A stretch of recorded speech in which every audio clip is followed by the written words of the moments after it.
I was under the kitchen sink with a wrench in one hand and my phone wedged against my shoulder when the first knock came. The guy on the line was asking me to walk him through shutting off his water main because his basement was flooding and I was trying to stay patient even though it was my day off.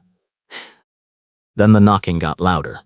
I told the guy to hold on, crawled out from under the cabinet and opened the door to find a man in a reflective vest holding a clipboard and staring at my driveway like it was a crime scene. He did not say hello. He just pointed at the little orange extension cord I had run from the garage outlet to the gutter so I could plug in the holiday lights I had finally gotten around to hanging that morning. It was December 3rd, 2025 in Minneapolis, Minnesota, and I had been living in Autumn Ridge for 6 months. I moved here because the rent was decent and I needed to be close to my ex-wife so I could keep my custody schedule consistent. I work as a plumber and I am on call half the week, which means I get interrupted constantly. The homeowners association here is old and powerful, the kind of place where board members have been fighting each other since the 90s and everyone remembers every slight. The HOA name is Autumn Ridge Owners Association and the rules are enforced like scripture. I knew that going in, but I figured if I kept my head down and my yard tidy I would be fine. The guy with the clipboard told me his name was Rick and he was with a property inspection company contracted by the association. He said someone reported an unapproved exterior wire and he needed to document it. I asked him who reported it, and he just tapped his clipboard and said that was confidential. Then he took 3 photos of my extension cord with his phone, wrote something down, and walked back to his truck without another word. I stood there in my doorway with the phone still against my shoulder and the guy on the line asking if I was still there. I told him I would call him back. I went back inside and finished the call. Then I looked up the HOA covenants on my laptop. There was a section about exterior modifications, and it mentioned that temporary holiday decorations were allowed from November 15th through January 15th, as long as they did not create a hazard or violate fire code. Extension cords were not specifically mentioned. I took screenshots and saved them to a folder on my phone because I had a feeling this was not going to be the end of it. My phone storage was getting close to full, and I made a mental note that I needed to back everything up to the cloud soon before I ran out of space and lost anything important. 2 days later, I got a letter in the mail. It was on Autumn Ridge Owners Association letterhead, and it said I was in violation of Section 12.4 regarding unapproved exterior wiring, and I had 7 days to remove the cord or face a fine of $50 per day. It was signed by Lorraine Murphy, Gate Access Administrator. I had heard her name before. People in the neighborhood called her Sharon behind her back because she fit the stereotype so perfectly. She had been on the board or adjacent to it for over a decade, and she ran the gate access system like a personal fiefdom. If you needed a new clicker or a guest pass, you went through her, and she made sure you knew she was doing you a favor. I called the HOA office and got voicemail. I left a message explaining that the cord was temporary and the decorations were within the allowed window and I would be happy to remove it after the holidays. I did not hear back. 3 days later, I got a second letter saying I had missed the deadline and I now owed $350. I had not missed any deadline. The first letter said 7 days and it had only been 5. I called again, and this time, Sharon picked up. Her voice was clipped and cold. She said the violation was documented and the fine was assessed, and if I had questions I could request a hearing with the board. I asked her why the timeline did not match, and she said the timeline was correct according to their records, and if I disagreed I needed to provide proof. I told her I had the first letter right in front of me with the date clearly printed, and she said, "I have standards, and this community depends on me." Then she hung up. I stood there, staring at my phone. I had dealt with difficult people before, but this felt different. This felt personal, even though I had never met her. I went outside and unplugged the extension cord and coiled it up and put it in the garage. Then I took the holiday lights down and stored them too. I was not going to give her any more ammunition, but the fine did not go away.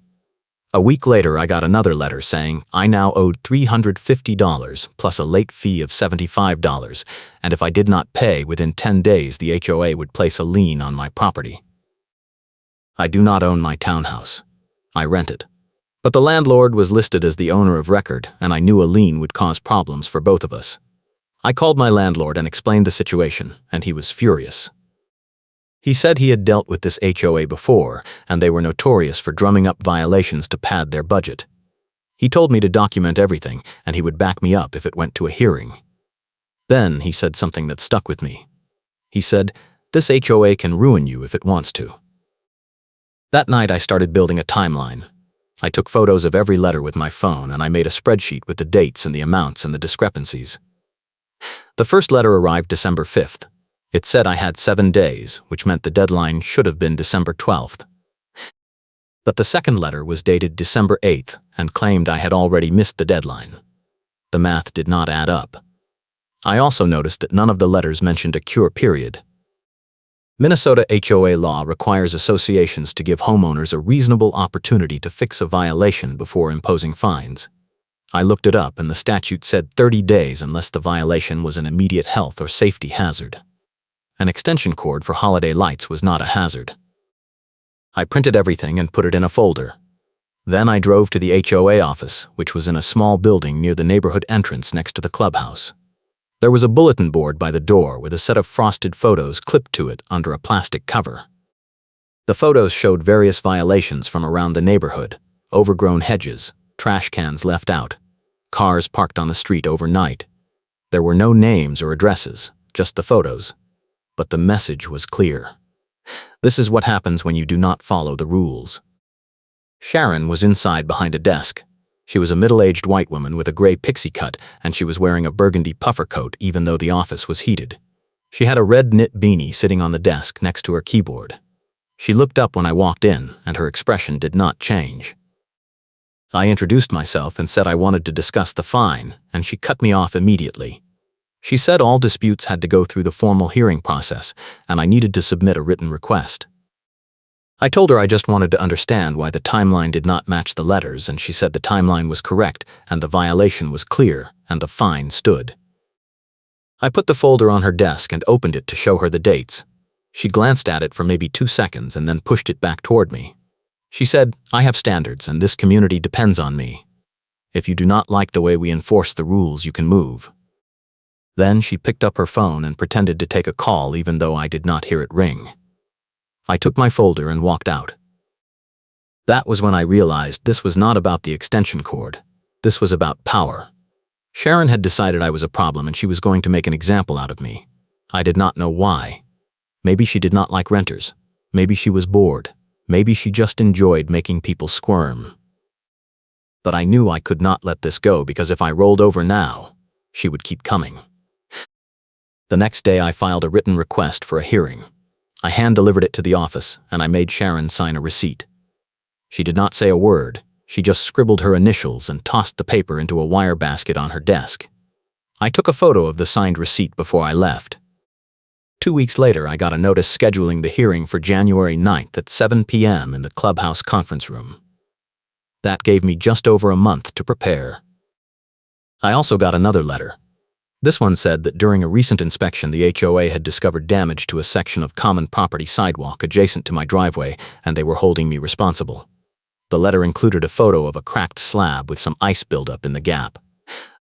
It claimed the damage was caused by negligent snow removal, and I owed $2,000 for repairs.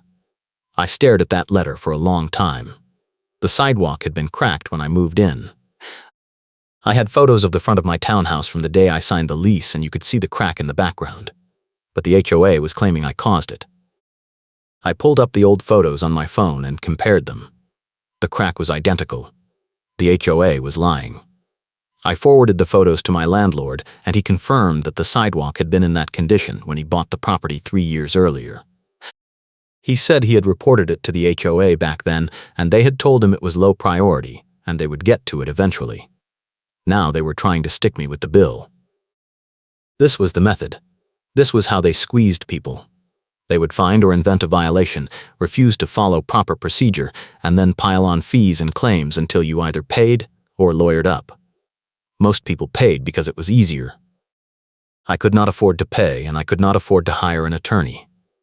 But I also could not afford to let this derail my life, because I had something more important to protect. I have joint custody of my daughter. She is 7. I get her every other weekend and every Wednesday night. The custody agreement is specific about timing, and if I miss a pickup or a drop-off without a valid reason, my ex can file a motion to modify the schedule.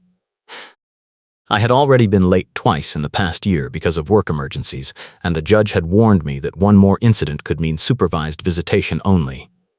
I could not risk missing custody time because of HOA hearings and delays. That was my stake. That was what Sharon did not know, and what I could not let her find out, because if she knew, she would use it against me.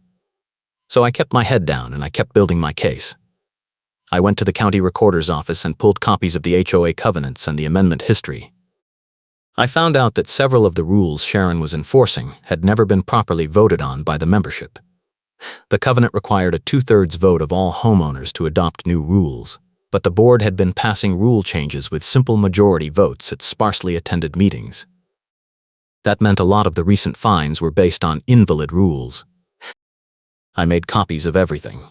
I also started talking to neighbors. Most people were afraid to speak up because they did not want to become targets, but a few were willing to share their stories off the record. One guy told me Sharon had fined him 3 times in 1 year for parking his work van in his driveway, even though the covenant only prohibited commercial vehicles over a certain weight and his van was under the limit. Another woman said Sharon had reported her for letting her trash can sit out past 7 a.m. on collection day, even though the trash truck did not come until 9. The pattern was clear. Sharon picked people she did not like, and she harassed them until they either left or gave up. I also found an ally. His name was Marcus, and he was the mail carrier for our neighborhood. I ran into him one afternoon while I was shoveling my driveway, and we started talking. He mentioned that he had seen Sharon posting violation notices on doors around the neighborhood, and he thought it was weird because she would sometimes post the same notice twice on the same door on different days. I asked him if he would be willing to testify to that at a hearing, and he said he would. He was tired of watching the HOA bully people, and he figured it was time someone pushed back. The week before Christmas, I got hit with the side complication. Minneapolis had a cold snap and the wind was brutal. I cleared my sidewalk every morning, but by noon the drifting snow would cover it again. The city code required sidewalks to be clear within 24 hours of a snowfall, but the wind made that almost impossible. Sharon must have been watching, because on December 23rd I got a notice from the HOA saying my sidewalk was not being maintained and I was creating a safety hazard. The notice was taped to my front door, and it had a photo attached showing my sidewalk covered in a thin layer of snow. The photo was time-stamped 11 a.m. I had cleared the sidewalk at 7 that morning. I took my own photo of the cleared sidewalk at 7:30 a.m. and then another at noon showing the wind had covered it again. I did this for 3 days straight, and I saved all the photos with timestamps. Sharon kept posting new notices. Each one claimed I was not maintaining the property, and each one threatened additional fines. It was insane. I was doing everything I was supposed to do, and she was acting like I was doing nothing. On December 27th, I was scheduled to pick up my daughter for the weekend. I left work early and I was driving home to grab her overnight bag when I got a call from my ex. She said my daughter was upset because she had heard me on the phone earlier that week talking about the HOA situation, and she was worried I was going to get in trouble and not be able to see her. I felt my chest tighten. I told my ex everything was fine and I would explain it to my daughter when I picked her up. My ex said she trusted me, but she also said if this thing with the HOA got out of hand, she was going to have to protect our daughter first. That was code for she would file a motion to modify custody. I picked up my daughter, and we had a good weekend. I did not talk about the HOA. I did not talk about Sharon. We watched movies and made cookies, and I pretended everything was normal. But the whole time I was thinking about the hearing on January 9th, and what I was going to say, and whether it would be enough. The day after Christmas, I was out front clearing the driveway when a woman I did not recognize walked up and asked if I was the one with the extension cord issue. I said yes, and she introduced herself as a member of the HOA board. She said her name was Linda, and she wanted me to know that not everyone on the board agreed with how Sharon was handling things. She said Sharon had a pattern of targeting people, and the board had received multiple complaints over the years, but nothing ever stuck, because Sharon was meticulous about documentation and she knew the rules better than anyone. Linda said she could not speak out publicly because Sharon had allies on the board and Linda would get outvoted, but she wanted me to know that if I had solid evidence of procedural violations, the board would have to listen. That conversation planted a seed. I realized I needed more than just a timeline and photos. I needed something that would force the board to act. I started digging deeper into Sharon's history. I talked to a few more neighbors and I found out that Sharon had been involved in a fight with a previous board member back in 2022. The board member had accused Sharon of abusing her authority and had tried to get her removed, but Sharon had turned it around and gotten the board member voted out instead. The former board member had moved away, but I managed to track down his contact info through a mutual acquaintance. I called him and we talked for over an hour. He told me Sharon had a very specific pattern. She would identify someone she saw as a threat, or just someone she did not like, and then she would start documenting minor violations obsessively until she had enough to justify fines or other penalties. The goal was not to improve the neighborhood. The goal was to establish control and make sure everyone knew she was in charge. He said he had tried to bring it up at a board meeting, and Sharon had accused him of defamation and threatened to sue him personally. That was when he decided to cut his losses and leave. But here was the key detail. He said he had written a certified statement describing Sharon's pattern and motive, and he had submitted it to the board attorney at the time. The attorney had advised the board to address the issue internally, but the board had done nothing, and eventually the whole thing got buried. The former board member still had a copy of the statement, and he was willing to share it with me. He sent it via email, and I printed it and added it to my folder. That statement was my trump card. I was not going to show it to anyone until I had the right moment, because the reveal needed witnesses. On January 4th, I got a call from a towing company. The dispatcher said my car had been reported as illegally parked on HOA property, and they had been authorized to tow it. I looked out my window, and my car was in my assigned parking spot right in front of my townhouse. I asked the dispatcher who authorized the tow, and she said the HOA management company. I told her my car was legally parked, and if they towed it, I would file a police report for theft. She put me on hold and then came back and said they were going to send someone out to verify. I said fine. 20 minutes later, a tow truck pulled up. The driver got out and walked around my car taking photos.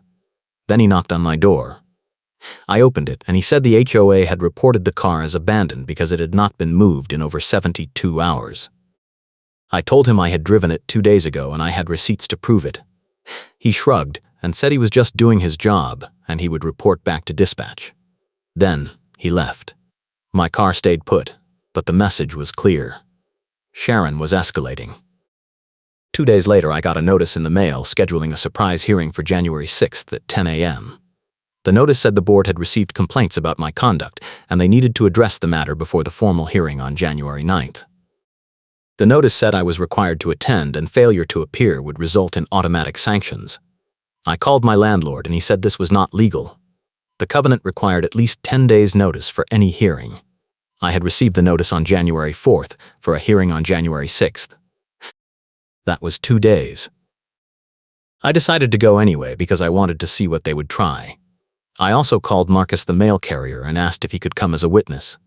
He said he could not make it because he would be on his route, but he offered to write a statement describing what he had seen. I told him that would help, and he emailed it to me that night. On the morning of January 6th, I showed up at the clubhouse at 10 a.m. The conference room was set up like a courtroom. There was a long table at the front with 5 chairs and a smaller table facing it with 2 chairs. Sharon was sitting at the front table along with 3 other board members I did not recognize. Linda was not there. There were 2 other people in the room, a man in a suit who I assumed was the HOA attorney, and a woman with a laptop who I assumed was taking minutes. Sharon did not wait for me to sit down. She started talking as soon as I walked in.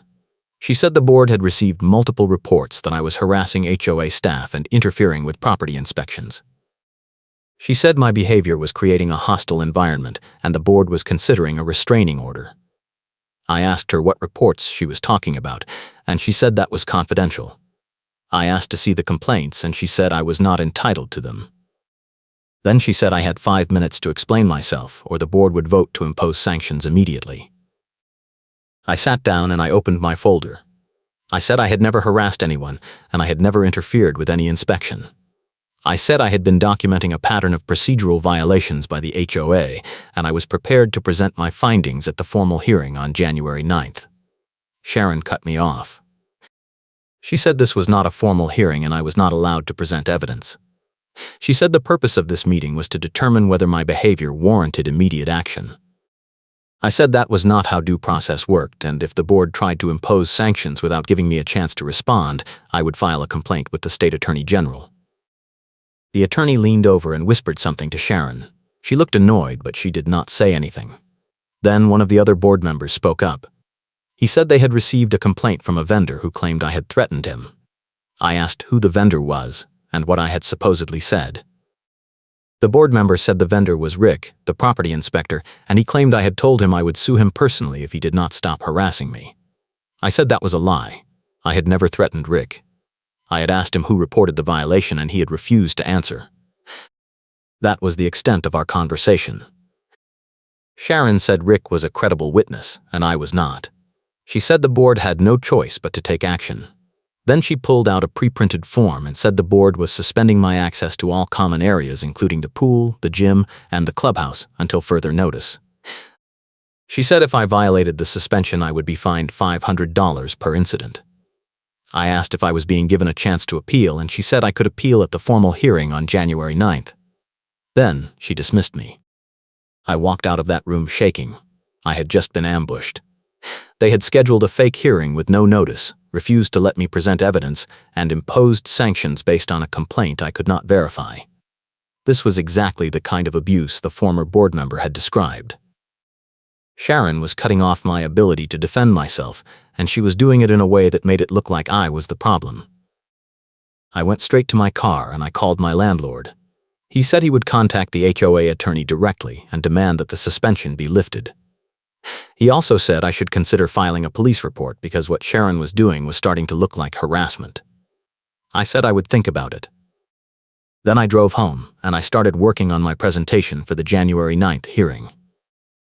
That night I got a text from Linda, the board member who had talked to me before Christmas. She said she had just found out about the surprise hearing and she was furious. She said Sharon had scheduled it without consulting the full board and only 3 members had shown up, which meant there was no quorum.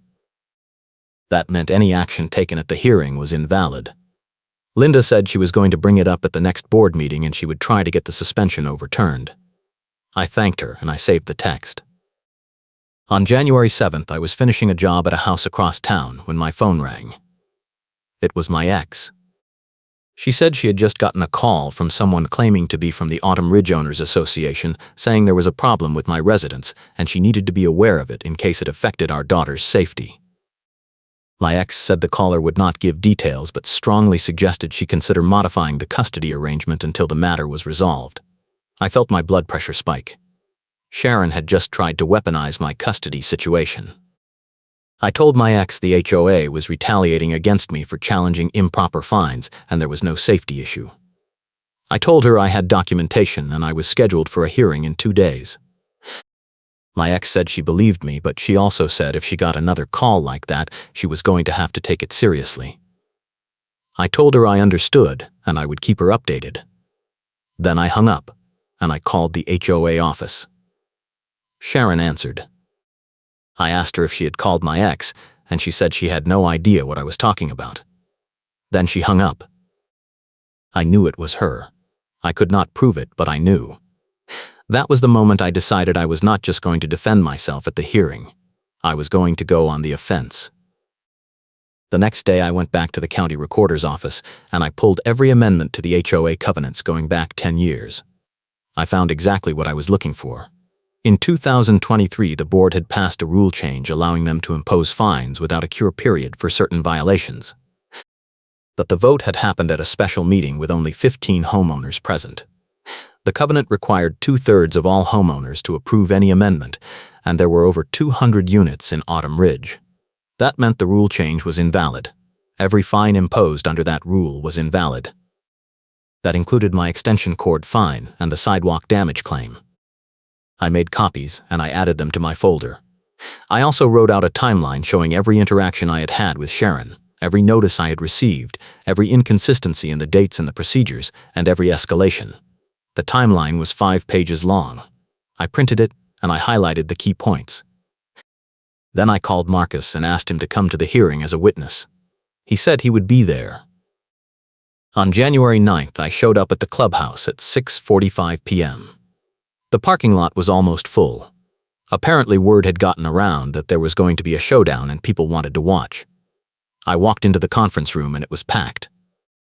There were at least 30 people sitting in chairs along the walls. The board table was set up the same way it had been at the surprise hearing, but this time all 5 board members were present, including Linda.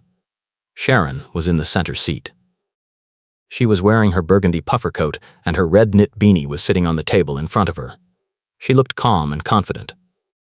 I sat down at the small table facing the board. Marcus was sitting in the front row behind me. My landlord was sitting next to him.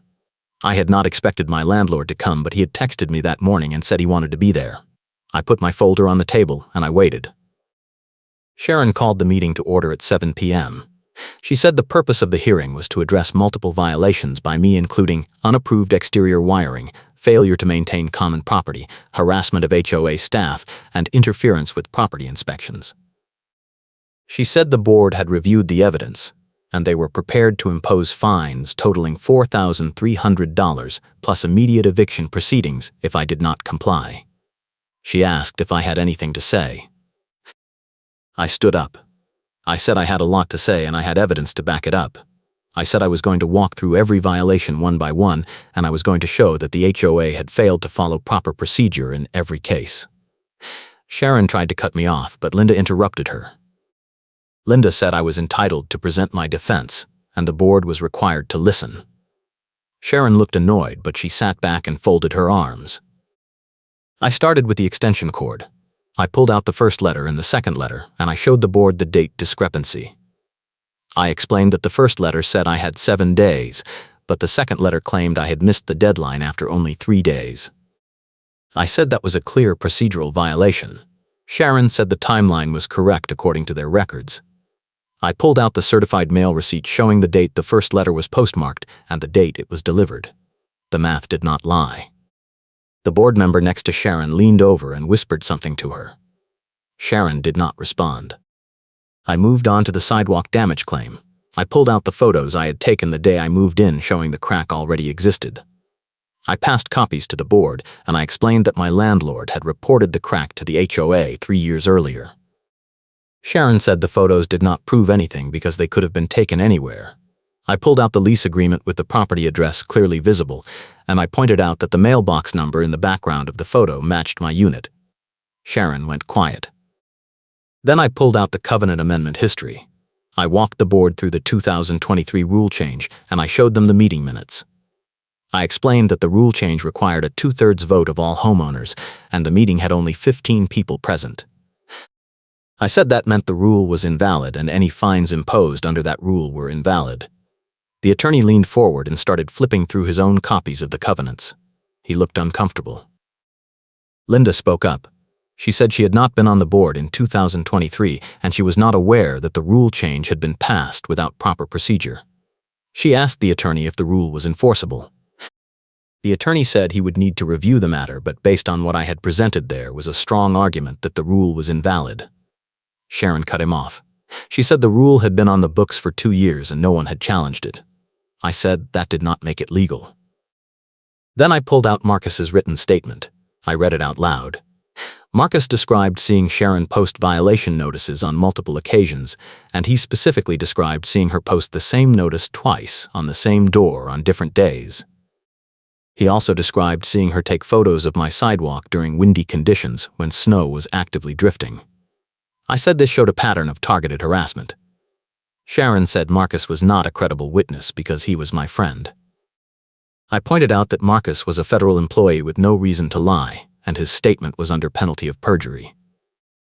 The room was silent. I could feel the energy shifting. People were leaning forward in their seats. Sharon looked rattled. Then one of the other board members asked if I had any other evidence. I said I did. I pulled out the certified statement from the former board member. I said I was not going to read the whole thing because it was 10 pages long, but I was going to play a key section out loud. I pulled out my phone and I opened a voice memo I had recorded earlier that day. I had read the most damning paragraphs from the statement into my phone so I could play it back at the hearing. That way Sharon could not interrupt or talk over it. I hit play. The recording was my voice reading the former board member's words. He described Sharon's pattern of identifying targets, documenting obsessively, escalating violations, and using procedural tricks to cut off defenses. He described how she had done it to him and how he had seen her do it to others. He said the goal was not compliance. The goal was control. When the recording finished, I put my phone down and I looked at Sharon. Her face was red. Linda asked where I had gotten the statement. I said the former board member had provided it to me voluntarily and he was willing to testify if needed. Linda asked the attorney if the board had ever seen the statement. The attorney said he had received it back in 2022 and he had advised the board to address the issue internally. Linda asked why the board had not acted. The attorney said that was a question for the board. Sharon said the statement was defamatory and irrelevant. Linda said it was relevant if it showed a pattern. Then the twist hit. One of the board members I did not recognize raised his hand and said he had something to add. He said he had just received a call earlier that day from the HOA's insurance carrier. The carrier had informed him that they had received multiple harassment complaints about the association over the past year, and they were concerned about liability exposure. The carrier had told the board that if the complaints continued, they would consider dropping coverage. The board member said the carrier specifically mentioned my situation as an example of the kind of case that could lead to a lawsuit. Sharon stood up. She said the insurance carrier was overreacting and there was no basis for any lawsuit. The board member said the carrier did not agree and they had requested a full review of all enforcement actions taken in the past 2 years. Sharon said that was unnecessary. Linda said it was absolutely necessary, and she was calling for a vote to suspend all pending fines and sanctions until the review was complete. Another board member seconded the motion. Sharon tried to argue, but Linda cut her off.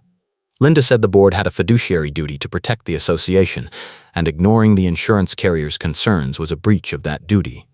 She called for a vote. 4 board members voted yes. Sharon voted no. The motion passed. Sharon sat down hard. She looked like she had been slapped. Linda said the suspension included my extension cord fine and the sidewalk damage claim. She also said the suspension of my access to common areas was lifted immediately. She asked if there was any other business. I raised my hand and I said there was one more thing. I said Sharon had called my ex-wife and tried to interfere with my custody arrangement. I said I had no proof it was Sharon specifically, but my ex had received a call from someone claiming to be from the HOA and the timing was suspicious. I said if it happened again, I would file a police report. Sharon denied it. She said she had never called anyone, and I was lying. One of the residents sitting in the audience spoke up. She said she had also received a call from someone claiming to be from the HOA, asking questions about her personal life. She said the caller had refused to give a name, but the number had come from the HOA office line. Another resident said the same thing had happened to her. Linda looked at Sharon and asked if she had made those calls. Sharon said no. Linda said the board would investigate. The meeting ended at 9:30 p.m. People filed out slowly. A few of them stopped to shake my hand. Marcus gave me a thumbs up. My landlord said he was proud of me. I thanked him, and I walked out to my car. I sat in the driver's seat for a long time, just breathing. I had done it. I had fought back and I had won. At least for now. The next day I got an email from Linda. She said the board had voted to launch a formal investigation into Sharon's conduct. She said they were bringing in an outside mediator and they would be reviewing all enforcement actions from the past 3 years. She also said the board attorney had confirmed that the 2023 rule change was invalid and all fines imposed under that rule would be refunded. She said my extension cord fine and the sidewalk damage claim were both voided. I forwarded the email to my ex and I explained what had happened. She said she was relieved and she was glad I had stood up for myself. She also said she had not received any more calls. I told her to let me know immediately if she did. Then I called my daughter and I told her everything was okay, and I would see her that weekend. 2 weeks later, Sharon resigned from the board. The resignation letter was posted on the bulletin board outside the clubhouse next to the frosted photos. The letter said she was stepping down for personal reasons and she thanked the community for the opportunity to serve. There was no apology and no acknowledgement of what had happened. But she was gone, and that was what mattered. The outside mediator completed the review in March. The report found that Sharon had violated HOA procedures in over 40 cases, and the board had failed to provide adequate oversight. The report recommended new policies including mandatory training for board members, a formal appeals process, and regular audits of enforcement actions. The board adopted all of the recommendations. Linda was elected board president, and she promised to rebuild trust with the community. I stayed in Autumn Ridge. My landlord offered to let me out of the lease if I wanted to leave, but I decided to stay. I liked the neighborhood, and I liked being close to my daughter. The HOA was still a pain sometimes, but it was manageable now. The rules were clear, and the enforcement was fair. I even served on the architectural review committee for a few months until my work schedule got too crazy. I never saw Sharon again. I heard she moved to a condo in St. Paul. I hope she learned something from what happened, but I doubt it. People like that do not change. They just find new places to exert control. Marcus still delivers the mail. We talk sometimes when I am out shoveling. He said he was glad he could help, and he hoped more people would stand up to HOA bullies. I told him I could not have done it without him, and I meant it. Allies matter. Evidence matters. And knowing when to play your trump card matters most of all. The frosted photos are still on the bulletin board by the clubhouse entrance, but the tone has changed. Now they are used for neighborhood updates and event announcements instead of shaming people. The board installed new lighting in the parking lot, and they repaved the sidewalks, including the cracked section in front of my townhouse. It turns out the crack was part of a larger drainage problem that had been ignored for years. Fixing it cost the HOA $12,000. I did not pay a cent. I still have the folder with all my documentation. I keep it in a filing cabinet in my home office just in case. I also backed up all the photos and emails to the cloud so I would not lose anything if my phone died. My phone storage is still tight, but I have the important stuff saved now. My daughter asked me once why the HOA had been so mean to me. I told her that some people get power and they forget it is supposed to be used to help others, not to hurt them. I told her that when someone tries to bully you, you have to stand up for yourself, even if it is scary. She said she understood, and then she asked if we could get ice cream. We did. The custody schedule stayed intact. I have not missed a single pickup or drop-off since January. My ex and I are not friends, but we are civil, and we both want what is best for our daughter. That is enough. I learned a lot from the whole experience. I learned that HOAs can be weaponized by petty tyrants if no one pushes back. I learned that procedural violations matter and documentation is everything. I learned that allies show up in unexpected places and you should never turn down help. And I learned that sometimes the best way to win is to let your opponent talk themselves into a corner and then pull out the one piece of evidence they did not see coming. Sharon said early on, this HOA can ruin you if it wants to. She was right. But she was also wrong. The HOA can ruin you if you let it. If you fight back with facts and patience and the right leverage, the HOA can be held accountable. It is not easy, and it is not fast, but it is possible. I ran into Linda at the grocery store a few months after everything settled. She thanked me for forcing the board to confront the problem. She said a lot of residents had been afraid to speak up, and my case had given them courage. She said the neighborhood felt different now, more like a community and less like a police state. I told her I appreciated that, but I had just been trying to protect my family. She said that was exactly the point. When people fight for what matters to them, everyone benefits. The extension cord is back in my garage. I did not put up holiday lights the next year because I was too busy with work. But the year after that I did. I used the same orange extension cord and I plugged it into the same outlet and I strung the lights along the same gutter. No one said a word. The lights stayed up from Thanksgiving to New Year's, and when I took them down, I coiled the cord neatly and put it back in the garage where it belonged. I am still a plumber. I still get interrupted by drama, but most of it is the normal kind now. Burst pipes and clogged drains and water heaters that quit at the worst possible time. I am good at my job and I like helping people fix problems. That is what I was doing when this whole thing started, and that is what I am still doing now. Autumn Ridge is not perfect. The board still passes rules that do not make sense sometimes, and there are still neighbors who complain about everything. But the system works now. There are checks and balances. There is accountability. And there is a paper trail that proves when someone steps out of line. I keep the timeline and the covenant amendments and the certified statement in my filing cabinet. I hope I never have to use them again, but I know they are there if I need them. Evidence is power. Patience is power. And knowing your rights is the most powerful thing of all. Sharon tried to ruin me over an extension cord. She escalated and lied and manipulated, and she thought she could get away with it because she always had before. But she made one critical mistake. She assumed I would roll over. She assumed I did not have the time or the energy or the backbone to fight back. She was wrong. I fought back because I had to. I fought back because my daughter was depending on me. I fought back because sometimes the only way to stop a bully is to stand up and make them prove their case. And when they cannot prove it, when the facts are on your side, and the procedures are on your side, and the witnesses are on your side, the bully loses. That is the lesson. That is the takeaway. HOAs are not untouchable. Board members are not above the law. And if you document everything, follow the process, and refuse to be intimidated, you can win. It took 6 months. It took hundreds of hours. It took help from people I barely knew and support from people I loved. But it worked. And when it was over, I had my life back, and Sharon was gone, and the neighborhood was better for it.